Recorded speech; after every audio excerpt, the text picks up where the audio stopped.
Hi, I'm the private man, but you can call me Andrew. This is the 5th of my video podcast series. I hope you're enjoying them. And today's is a little bit different. This one is for post-divorce single women. Now, guys, you'll probably get some value out of this. If not, maybe you'll be entertained. But I'd rather my male readers and video podcast consumers do pass this along to your post-divorce single female friends. Very important, because I'm going to talk about one of the 3 primary reasons that post-divorce single women find themselves single and frustrated. So I'm not going to do all 3 reasons in the same podcast. I'm going to break them up into the 3 different podcasts, probably over the next couple of weeks. But this is the first one. This one is about single female friends.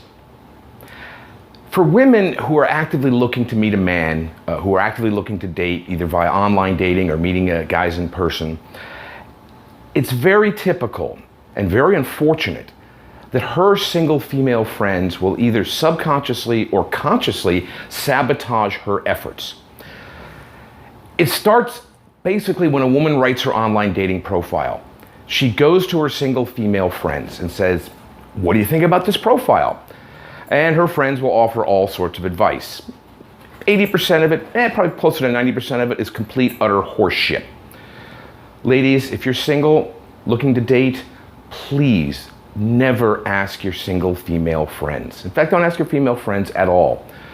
Your single female friends, whether they'll admit it or not, they are going to subtly and not so subtly try to sabotage your dating efforts. And they'll use things like, "You deserve better," or, "Oh, look at these guys online. They're all unsuitable for you." This happens quite frequently. I've overheard it in conversations. I've heard women describe it. It really is kind of unfortunate and frankly rather sickening. So if you're looking to meet a man, don't talk to your single friends about it. And this is the biggest piece of advice that I can give, and I've written about this. If you really want to have a successful dating experience, do not tell your female friends about your endeavors. Just don't. Because they will try to sabotage it. They really will. Every man that you meet, every man that you see online, one of your friends, maybe even all of them, are going to find ways to knock that guy down, to make him unsuitable for you. Because your single female friends, they're looking after their own emotional needs first, not yours. And I don't care if they've been friends for 30, 40 years, since you were kids. If they're single and they're frustrated, they're single and frustrated for a reason, and they're going to try to impose that upon you. Don't let that happen. How? Don't tell them. You just have an active social life. You're doing things without them. If they ask you that if you're dating, give a very non-committal answer. "Oh, I'm open to dating, but, I'll see what happens." Meanwhile, on your own, you're going to singlesmeetup.com events, you're doing online dating, you're going on first dates. Your single friends don't need to know this. Even your married female friends don't need to know this. Now, they're trying to be good to you. And the unintended consequence is every single man will be unsuitable to them. Not necessarily to you, but to them. They are your jury if you let them be your jury. So, this is the advice, and it's very simple, and I've already said it a couple of times, and I'll say it strongly. Don't talk about your dating efforts to your female friends. Keep it a secret. You want to surprise them when you introduce a fellow you've been dating for a while. They need to be surprised by this. You and the guy have already made it very clear that you're very attached to each other, that there's something very special there. Now, after the fact, if your single female friends or your female friends come in and start to knock him down, either behind your back or to your face, seriously, reconsider your friends. If your friends are trying to ruin your relationship or a burgeoning relationship, these are toxic people. They don't need to be in your life. Now, guys already know this. Guys pick their friends carefully. If a guy friend is negative and nasty and unpleasant and is saying terrible things about your choice in women, smart men, most men, will quietly stop dealing with that particular toxic male friend. Women tend to be a little bit more loyal to toxic friends, and they'll put up with that bullshit. Don't do that.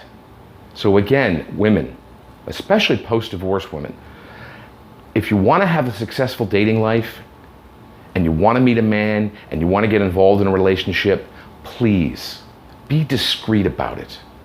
Your single female friends are just not looking after your best interests. Oh, they'll talk a good game, but listen to what they say. Listen to their negativity. Listen to their own frustrations.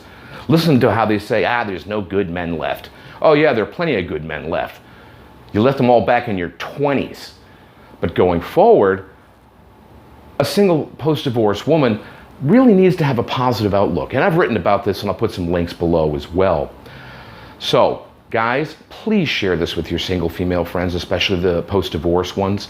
They need to learn about this stuff. They need to understand the toxic nature of some of their friends. And they need to learn to cut those friends from their lives. But the bottom line is, keep dating a secret. They don't have to know. That's between you and the men you're dating. And again, I don't care how you're meeting them. Online, singles events, even blind dates. Do we even do that anymore? Well, anyway, online and singles events. So just, don't tell anyone. If you have a trusted male friend who's not trying to get into your pants, if you have a trusted male friend, that might be somebody to ask. Because men tend to be much more realistic. And they may tell you some harsh, honest things. Take that to heart, by the way. So, anyway, by the way, I've got a Patreon going on, of course, so I'd like to make more videos, and I appreciate the incentive. I will be making more of these videos, of these podcasts, or video podcasts, over time. You know where my blog is if you found this podcast through my blog. I'm having a lot of fun, and I look forward to talking to you all very soon about the second reason that post-divorce single women aren't fulfilling their relationship goals. Anyway, have fun, guys. Happy dating. Ciao.